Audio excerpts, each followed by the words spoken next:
Presenting by Balaji studio. हर व्यक्ति के अंदर राष्ट्र भावना भरी होती है। एक किशन करीर का लड़का सेना भर्ती के लिए जाता है, बड़े अधिकारी के सामने खड़ा होता है, उसे अधिकारी आदेश देता है कि आप सांस फुलाइए, आपका सीना नापना है। मेवाड़ का था, उसका जवाब हुआ करता है, साहब मैं मेवाड़ से हूं, बस एक बार महाराणा प्रताप का स्मरण करूंगा तो 36 का सीना 56 का हो जाएगा, मुझे सांस फुलाने की आवश्यकता क्या है। ये मेवाड़ धरती है, मेवाड़ की। और सब मेवाड़ तो जहां कविता तो कविता साहब हर जगह आनंद और महोत्सव में रहने वाले लोगों के बीच में जब कवि महोत्सव सजा है। अभी मैं यहाँ आ रहा था तो भंडारा चल रहा था बीच में, मैंने कहा भंडारा चल रहा, थोड़ी प्रसादी ले लेते हैं। जैसे ही मैं रुका तो वहां नुक्ति की प्रसादी बढ़ रही, मैंने तुरंत हाथ बढ़ाया, एक थैली भी निकाली, मैंने कहा सर थोड़ी सी प्रसादी। उन्होंने मेरी तरफ देखा, बोले आप तो कवि हैं, कवि की भाषा में कहो कि आपको प्रसादी चाहिए। मैंने कहा मेवाड़ है, मैं समझ गया था यहाँ प्रसाद मांगने के लिए भी कविता करनी पड़ेगी। मैंने 4 पंक्तियां पढ़ी कि प्रमस्तिष्क की धमनियों में परमाणु की शक्ति भर दो, प्रमस्तिष्क की धमनियों में परमाणु की शक्ति भर दो, हूँ मेवाड़ का बेटा में, तन मन में मीरा की भक्ति भर दो, एक शीश के बदले 100 शीश काट के लाऊंगा, फिलहाल तो जिम में आया हूँ, थैली में नुक्ति भर दो। वाह, तब जाके यहाँ नुक्ति मिलती है। ये नगर जो एक अद्भुत ये आनंद और महोत्सव में जीने वाले लोगों के बीच में जाकर महोत्सव शुरू होता है। मैं थोड़ा सा ये समझ रहा था, क्या पता भाषा समझ में आएगी, लेकिन ये मेवाड़ है, यहाँ मस्ती और आनंद को बड़े आनंद से समझते हैं। सर एक थोड़े दिन पहले की घटना, एक अंग्रेज घूमने के लिए आया चित्तौड़ की विरासत देखने के बाद मेरे गांव में आ गया सर, और मेरे गांव में आने के बाद मैंने उसका स्वागत किया। मैंने कहा सर प्लीज सिट डाउन, और एक बड़ी सी ओटली समझते हैं आप, ये पोटला से आए हैं, हम ओटला से आए हैं। ओटली समझते हैं, चबूतरे जिसको बोलते हैं, हमारे गांव में बड़ी बड़ी चबूतरे होते हैं, उनको ओटली बोलते हैं। अब जैसे ही अंग्रेज आया तो मैंने गांव में स्वागत, संस्कार की परंपरा, मैंने बिठाया sir please sit down here. अंग्रेज जैसे ही ओटली पर बैठा, दिमाग चकराया इतनी बड़ी ओटली देखकर, बोला वाओ नाइस सोफा। मैंने कहा बोपा दिस इज नॉट सोफा। वाह, तो अंग्रेज ने कहा देन व्हाट इज दिस, ये क्या है। अब मुझे भी नहीं पता कि इसको इंग्लिश में क्या कहते हैं ओटली को। मैंने कहा सर दिस इज ओनली ओटली। उसने कहा नाइस ओटली। तब तक वो आ गया बंदा जिसकी ओटली थी। तो हमारे गांव में 10-20 रुपए की सफेद और लाल की पोटली पी के मस्त रहते हैं लोग, उनको पोटली बोलने लग जाते हैं। और वो सामने से आए बंदे की ओटली, अंग्रेज का ध्यान तुरंत उधर, बोला हु इज दिस, ये कौन है। मैंने कहा सर दिस इज पोटली। अंग्रेज ने कहा व्हाट रिलेशन बिटवीन ओटली एंड पोटली, ओटली और पोटली के बीच में क्या रिश्ता है। मैंने कहा sir there is very tight relation. बोले व्हाट टाइट। मैंने कहा व्हेन पोटली कम एट द नाइट, पोटली रात को टुन होकर लेट आती है, डोर डजंट ओपन, दरवाजा नहीं खुलता है, देन पोटली स्लीपिंग ऑन द ओटली, पोटली ओटली पे सो जाती है, और एक गहरा रिलेशन उसके बीच में बन जाता है। यूं ही अगर ओटली पर बैठकर पोटली पीते रहें, यूं ही अगर ओटली पर बैठकर पोटली पीते रहे, गिरेंगे किसी नाली में, बदन पूरा छिल जाएगा। और उस ओटली पर बैठकर धर्म की पोटली खोल ली तो वैकुंठ की ओटली पर बैठने का परम सौभाग्य मिल जाएगा। उस ओटली पर हमें बैठना है जहां हमें बैठना चाहिए था। यह महोत्सव का पर्व चल रहा था, गणेश उत्सव का पर्व चल रहा था। मेरी एक छोटी सी बेटी, 7 साल की बेटी नारियल लेके आ जाती है, पिताजी नारियल मैं फोड़ूंगी, उसका हाथ थाम लिया जाता है, बेटियों का हाथ पकड़ लिया जाता है कि बेटियां नारियल नहीं फोड़ती। मैंने तब मां सरस्वती की कृपा से 4 पंक्तियां निवेदन करना चाहता हूं, बेटियों को हौसला अफजाई करें कि बनकर हिमा दास उतरती है मैदान में, बनकर हिमा दास उतरती है मैदान में, सारे दुनिया को पीछे छोड़ रही है बेटियां, बनकर हिमा दास उतरती है मैदान में, सारी दुनिया को पीछे छोड़ रही है बेटियां, बनकर मेरी कॉम हौसलों से लड़ती है, सारे रिकॉर्ड तोड़ रही है बेटियां। वो दौर और था जब नारियल फोड़ने से पीछे हट जाती थी, आज सरहद पे खड़े होकर दुश्मनों को फोड़ रही है बेटियां, दुश्मनों को फोड़ रही है बेटियां, कहीं कमजोर नहीं है हमारी। और सच में इसीलिए बेटियों का सम्मान करना चाहिए, बेटियां हमारे बीच विराजमान है। अभी थोड़े दिन पहले बहुत बड़ा अच्छा आनंद का महोत्सव था, ऐसे एक बड़े कवि सम्मेलन में, उदयपुर के एक कवि सम्मेलन में 21,842 रुपए का चेक प्राप्त हुआ था। मैंने कहा बहुत अच्छा चेक है, घर गया,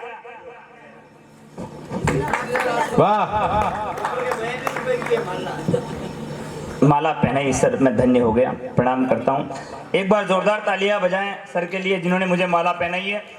माला ऐसे नहीं पहनानी चाहिए थे, माला उस व्यक्ति को पहना जिसकी जरूरत थी। अखिल ब्रह्मांड अंतरराष्ट्रीय परम आदरणीय श्री 108 परम महाफेकू विजय विद्रोही खुद का स्वागत करते हुए जोरदार तालियों के स्वागत अभिनंदन करें। ऐसे बनानी थी। एक कवि सम्मेलन में सर भगवान कसम बहुत आनंद से जीने वाले और मस्ती के आनंद के साथ रहने वाले लोगों के बीच में जो काव्य का महोत्सव शुरू हो रहा है, दर्शन करने के लिए गए द्वारिकाधीश में, मंदिर के अंदर भीड़ लग रही, एक पीछे व्यक्ति खड़ा, उसने कहा कि ये द्वारिकाधीश अगर 1000 रुपए मिल जाएंगे आज तो 500 तेरे चढ़ाऊंगा, 500 अपने पास रख लूंगा। मैंने सोचा क्या भाव है, मैंने अपनी जेब से 500 का नोट निकाल के नीचे छोड़ दिया। उस व्यक्ति ने उठाया और कहा द्वारिकाधीश, इतना भी विश्वास नहीं, अपने हिस्से का पहले ही काट लिया। वाह, मैं समझ गया कि मैं किशन करीबी में आ गया साहब। एक व्यक्ति है भाई साहब बेरुला जी, वो पूछ रहे थे सरदार साहब कि आप क्या, मैंने विजय सिंह विद्रोही, बोले विद्रोही कहीं में आते हैं। मैंने कहा विद्रोही अगर कम पैसे हो तो मोटरसाइकिल से आ जाते हैं और अच्छी फसल हो जाए तो फिर कार में आते हैं। हम जब बात जाति की पूछने लग गए, सनातन संस्कृति के लोग जब बात जाति की करने लग जाए, तब 4 पंक्तियां निवेदित करना चाहता हूं कि अखंड ज्योत को प्रज्वलित हो जाने दो, दिया और बातियों में मत बांटो। पूछते हैं आप काई में आते हैं, आप काई में आते हैं, जाति वर्ग धर्म हमने गोत्र किस किस में बांट दिया हमारे देश को। तब 4 पंक्तियां पढ़ना चाहता हूं कि अखंड ज्योत को प्रज्वलित हो जाने दो, दिया और बातियों में मत बांटो। अखंड ज्योत को प्रज्वलित हो जाने दो, दिया और बातियों में मत बांटो। हरित अभयारण्य हिंद है, इसे हिरण और हाथियों में मत बांटो। और ये सनातन मां भारती के भाल का है शान, इसे कुल गोत्र और जातियों में मत बांटो, इसे जातियों में मत बांटो। इसकी आवश्यकता नहीं है, इसे हम बांट रहे हैं। अगर इस तरह हम कुल गोत्र और जातियों में बटे तो फिर महाकाल की धरती पर भारत मुर्दाबाद के नारे लगे और हम शर्मिंदा होकर रह गए। कुछ हुआ न जाए कुछ भी नहीं, इस हिंदुस्तान की मिट्टी कर जन्म लेकर यहाँ का अन्न खाने वाले लोग भारत मुर्दाबाद के नारे लगाने लग जाते हैं। तब एक विद्रोही की छोटी सी परिकल्पना है, भगवान महाकाल शिप्रा के जल स्नान को पधारते हैं सुबह सुबह, और जब से स्नान को पधारते हैं उनके एक पांव की मोजड़ी मां शिप्रा में प्रवाहित हो जाती है। भगवान भोले शिव अपनी मोजड़ी उठाने के लिए हाथ बढ़ाते हैं, मां शिप्रा हाथ जोड़ लेती है, प्रभु हे दीन दयाला, हे भोले, ये मोजड़ी आज 24 घंटे के लिए मुझे दीजिए, मैं अपने सीने से लगा कर रखना चाहती हूँ।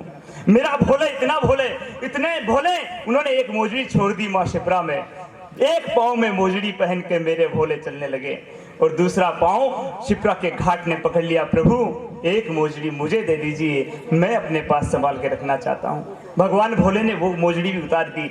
उस सापेक्ष में उस दिन उज्जैन नगरी में पर्व हुआ करता है, उस पर्व में भारत मुर्दाबाद के नारे लगते हैं और वो नारे की गूंज जब उस शिप्रा के तट में विराजमान उस मोजड़ी के कानों में जाती है, तब परिकल्पना देखिएगा, काटो तो खून नहीं जाने कैसे वो पल निकले, काटो तो खून नहीं जाने कैसे वो पल निकले, जिनको हमने अब्दुल कलाम समझा वो आतंकी अफजल निकले, हाथों में उनके झंडों में चांद सितारे थे, महाकाल की धरती पर भारत मुर्दाबाद के नारे थे। तब चीख उठी घाट पे ठाट से बाट जो रही महाकाल की मोजड़ी, चुभता ना भारती को कांटा यदि उखाड़ कर फेंक देते कांटों की ये झोंपड़ी, उखाड़ के फेंक देते कांटों की ये झोंपड़ी। किस कदर हमारे देश में मारा लग जाया करते हैं साहब, बड़े लोगों की उपस्थिति है, मैं समझ नहीं पा रहा हूं कि मैं क्या पढ़ूं, क्योंकि बहुत बार मुझे बहुत प्रेम और दुलार के साथ यहाँ बुलाया जाता है, आनंद के साथ यहाँ बुलाया जाता है। पिछली बार नीलेश भैया ने 42,000 का चेक दिया था,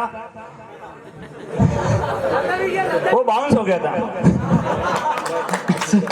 वो चेक बाउंस हो गया था। लेकिन सर एक सच्ची घटना तब हुआ करती है कि उदयपुर के कवि सम्मेलन में एक बड़ा चेक मिला मुझे, 24,842 का दीपिका जी ने दिया था। देश की एक बड़ी कलमकारा, हिंदुस्तान जिस मेवाड़ की बेटी पर गर्व करता है, एक बार जोरदार तालियां दीपिका जी माही के लिए बजा दीजिए। और सुनील जी व्यास साहब जिस मंच पे हो, ऐसा लगता है कि स्वयं मां सरस्वती विराजमान हो। एक व्यक्ति इस मंच पर ऐसा विराजमान है जिनकी सरलता, जिनकी सहजता का पूरा हिंदुस्तान कायल है। और इसलिए नहीं कहना चाहता हूं, बहुत सच्ची घटना है। आपके यहाँ एक तालाब है जहां पक्षी विचरण करते हैं, एक ऐसा ही तालाब मध्य प्रदेश मांडू के पास एक कवि सम्मेलन में एक ऐसा तालाब जहां पक्षी विचरण करते हैं, उस तालाब के पास एक कवि सम्मेलन, और सभी कवियों ने अब उत्मुक्त मंच से कविताएं सुनाई।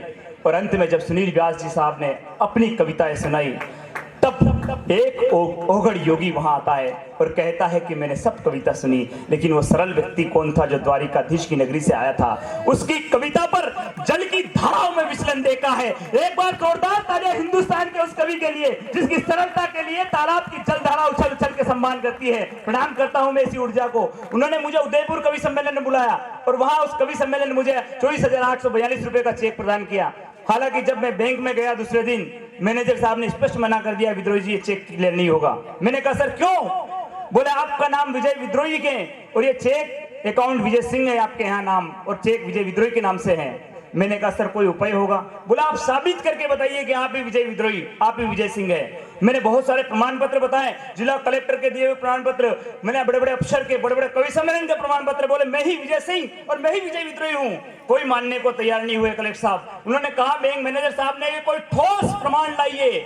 मैंने कहा क्या ठोस प्रमाण? बोले कोई आपका अपना कह दे कि आप विजय विद्रोही, आप ही विजय सिंह है, मैं मान लूंगा। मैंने कहा मैं पत्नी को फोन लगा लेता हूँ। तुरंत मैंने वहां खड़े खड़े बैंक में मेरी पत्नी को फोन लगाया और जिस वक्त मैंने फोन लगाया मेरी पत्नी बहुत विचलन की स्थिति में, एक तरफ नल आ रहे, पानी ढुल रहा है, एक तरफ बच्चा रो रहा है, एक तरफ कुकर सीटी मार रहा है और जैसे ही मेरा फोन देखा वो तन तना गई, उसने तुरंत लाल बटन दबा दिया। मैनेजर साहब मेरी तरफ देखे, मैंने कहा सर धैर्य रखिए, वापस लगाना पड़ेगा। तुरंत दूसरी बार लगाया, दूसरी बार भी उसने मेरा फोन देखा और लाल बटन दबा। मैनेजर साहब के हद हो गई। मैंने कहा सर ठोस प्रमाण के लिए समय लगता है, एक बार और ट्राई करने दीजिए। अंतिम बार जैसे ही मैंने फोन लगाया मेरी पत्नी ने तुरंत फोन उठाया। मैंने कहा प्रिय मैं बोल रहा हूं। वो बोली बोलिए। मैंने कहा बता मैं कौन हूं? उसने कहा आप एक नंबर के गधे हो और फोन काट दिया। वाह! मैनेजर साहब मेरी तरफ देखिए, मैं उनकी तरफ। मैंने कहा सर कोई और उपाय? उन्होंने कहा आप गधे के नाम से खाता खुलवा लो, क्लियर हो जाएगा। वाह! ये दृश्य परिदृश्य कहाँ उत्पन्न हो जाया करते हैं जिसमें ये संस्कारों की बात हुआ करती है। मुझे इसलिए गर्व हुआ, मुझे इस मिट्टी पर इसलिए गर्व हुआ, सच कह रहा हूं, संस्कारों की बात इसलिए दीदी की इस मिट्टी पर इसलिए गर्व हुआ कि एक बुजुर्ग व्यक्ति यहाँ डुंगला के जिनका रिलेशन मेरे प्रतापगढ़ में हुआ करता है, जब मैं उनके घर वहां उन्होंने पहचाना, उनके घर ले गए, चाय पिलाई, उन्होंने एक बात कही। मैंने कहा आपको गर्व हुआ करता है, एक बच्चा उनका अमेरिका के पास एक बड़ी सिटी में 6 लाख रुपए महीने कमाता है, एक बच्चा केवल 150 रुपए कमाता है। मैंने कहा किस पर गर्व होता है? उन बुजुर्ग साहब ने कहा कि उस 6 लाख कमाने वाला 6 महीने में नहीं पूछता कि मेरा बाप कैसा है, मुझे इस 150 रुपए वाले पर गर्व हुआ करता है। मैंने कहा कैसे? अभी सुनिए, मेवाड़ के व्यक्ति का जवाब नहीं सुना आपने? मेरी सारी कविता एक तरफ थी, 2 पंक्ति उनकी एक तरफ थी। बुजुर्ग साहब ने कहा कि रूखी सूखी खाकर भी इस नालायक के साथ, रूखी सूखी खाकर भी इस नालायक के साथ मैं अपने गमों को सी लेता हूं। ये 150 रुपए कमाता है, रोज मेरे पास आकर बैठता है, 2 पैक बनाता है, एक ये पीता है, एक मैं पी लेता हूँ। वाह! वाह! संस्कार की बात हो, वाह! क्योंकि संस्कार की बात हो रही थी क्योंकि आज संस्कार कहाँ धूमिल हो रहा है। लेकिन मैं कभी व्यसन के लिए नहीं कहूंगा किसी को, क्योंकि मैंने किसी के लिए जीवन में नहीं कहा कि व्यसन करो। सादगी जीवन में होनी चाहिए, विद्रोही की तरह न दूध न दही न भोजन में घी लेता हूँ। राम भैया जिस तरह का जीवन में जीता हूं, मैं निवेदन करता हूं कि सारी युवा पीढ़ी इसी तरह का जीवन जिए। न दूध न दही न भोजन में घी लेता हूं, जैसे भी जियाती है जिंदगी मैं जी लेता हूं। न बादशाहों की तरह शौक न नवाबों की तरह चोचले, रोज सुबह उठकर 2 क्वार्टर पी लेता हूं। वाह! वो क्वार्टर सत्संग के, आराधना के, आप गलत समझ रहे थे, वो आराधना के थे, संस्कार के थे। ऐसे संस्कार धूमिल नहीं हुए, संस्कार धूमिल किए गए हैं इस WhatsApp, Facebook, social media, Instagram, Twitter के द्वारा। जब मेरे पिताजी ने छोटे भाई से कहा कि 1 लोटा पानी पिलाना, मेरे भाई का जवाब हुआ करता है कि पिताजी फेसबुक चला रहा हूं। तब मेरी कलेजी कट गई है सुनकर कि मेरा भाई इस तरह बात करे। मैंने कहा पिताजी नालायक है, मुंहफट है, इसने संस्कारों को भुलाया है, आप इसके मुंह मत लगिए, खुद उठकर जाइए, 1 गिलास पीजिए, 1 गिलास मेरे लिए लाइए। वाह! संस्कारों की बात करनी पड़ेगी। कानू भैया आपके भी ऐसे ही संस्कार है, पता नहीं। ये संस्कारों की बात हुआ करती थी। लेकिन जिस मंच पे हम खड़े हैं, द्वारिकाधीश की नगरी में जहां खड़े हैं, और कहीं बात कैसी भी हो, लेकिन वो पंक्तियां मैं निवेदन करना चाहता हूं जो मेरा मन था। इस नगरी में जहां बेटियों का सम्मान होता है, जहां प्रेम और आदर के साथ लोग रहा करते हैं, इस किशन करीनी में आकर अगर कोई बात अच्छी नहीं हो तो शायद हो सकता है कि मेरा भी दिल दुखेगा। एक घटना के सापेक्ष में बहुत बड़ी टीम है, एक छोटी सी घटना, और उस घटना ने पूरे मेवाड़ मालवा को खून के आंसू रुला दिया था। एक नन्ही सी बेटी के साथ दुष्कर्म हो जाता है, और उस सापेक्ष में मेरी एक ममेरी बहन, उसके घर एक बेटी का जन्म हुआ होता है। उसने मुझे कॉल किया, और चंद पंक्तियां केवल उस कॉल के नाम करता हूँ कि सुबह सुबह कॉल आया, कॉल नहीं साहब, मिस कॉल आया। मैंने तुरंत लगाया, शुभ समाचार पाया। मैंने कहा बहन अच्छी बात है, सुबह सुबह जगाया, मगर ये बता कि शुभ समाचार पे मिस कॉल क्यों लगाया। बहन का जवाब था, भैया आज तुम्हारी बहन गम में लेटी हुई है, भैया आज तुम्हारी बहन गम में लेटी हुई है, दुर्भाग्य की मेरे आंगन में बेटी हुई है। मैंने कहा बहन बेटी होना दुर्भाग्य नहीं, परम सौभाग्य की बात है, मगर यह बता कि बेटी होने पर मिस कॉल लगाने की क्या बात है। वाह। बहन का जवाब था, भैया आज मिस कॉल लगाकर पैसा नहीं बचाएंगे, तुम ही बताओ इस बेटी की डोली कल दहेज के साथ कैसे सजाएंगे। वाह, वाह, तुम ही बताओ इस बेटी की डोली दहेज के साथ कैसे सजाएंगे। और आज फिजूली पर पैसा उड़ाया तो कल पड़ोसी मिस कॉल मारेंगे, जब दहेज के दानव इस कन्या को जिंदा जला के मारेंगे। गर्भ में कन्या है, डॉक्टर मिस कॉल मार देती तो मैं इस कन्या को गर्भ में मार देती। मैंने कहा बहन 21वीं सदी को भी इस बात का खेद है कि वीरों की भूमि राजस्थान में आज भी बेटी और बेटे में भेद है। तब बहन का जवाब हुआ करता है कि कहीं मेवाड़ में कन्या पूजन, कहीं इस मेवाड़ में कन्या पूजन, मालवा में मासूम कली को नोचा जाए। बताओ भैया फिर क्यों ना भ्रूण हत्या को सोचा जाए, और आपका आशीर्वाद बने। मेरी अंतिम पंक्तियां, मैंने कहा बहन भ्रूण हत्यारे बनकर भिखारी घूमते हैं, भ्रूण हत्यारे बनकर भिखारी घूमते हैं, कहीं जन्मों तक मांग कर भी पेट भरण नहीं होता। भ्रूण हत्यारे बनकर भिखारी घूमते हैं, कहीं जन्मों तक मांग कर भी पेट भरण नहीं होता। जो बेशर्म मार देते हैं कन्या को गर्भ में, 7 पीढ़ियों तक उनके आंगन में बेटी का अवतरण नहीं होता। वाह विजय वाह।